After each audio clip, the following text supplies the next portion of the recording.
এমন তো না ঐক্যবদ্ধ না হওয়ার কারণে এতদিন আপনার অনেক কিছু ছিল, ঐক্যবদ্ধ হলে আপনি হারাবেন, এমন তো না। তো কিছুই যেহেতু আপনার নাই, আমার নাই, ঐক্যবদ্ধ হলে আমরা সমস্যা কোথায়?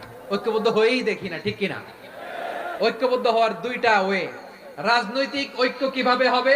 রাজনৈতিক সম্মানিত নেতারা ঠিক করবেন। আলেমরা কিভাবে ঐক্যবদ্ধ হবেন? শেষ কথা বলে শেষ করছি, খুব গুরুত্বপূর্ণ। This is the punching line. এদিকে তাকান। ঐক্য হবে দুইটা পদ্ধতিতে। একটা হচ্ছে কমন গ্রাউন্ড নিয়ে, বেসড অন কমন গ্রাউন্ড। যেমন ধরেন, আমরা নামাজ কায়েম করতে চাই, জামাত ইসলাম এই কথার উপর একমত আছে না নাই? নামাজ কায়েম হোক, একমত না জামাত ইসলাম? হেফাজত একমত না? ইসলামী আন্দোলন একমত না? তাবলীগের ভাইয়েরা একমত না? পীরের মুরিদেরা একমত না? আপামর তাওহীদি মুসলিম জনতা একমত না? তাহলে নামাজ কায়েম করতে হবে, নামাজ কায়েম করতে হবে এই কমন গ্রাউন্ড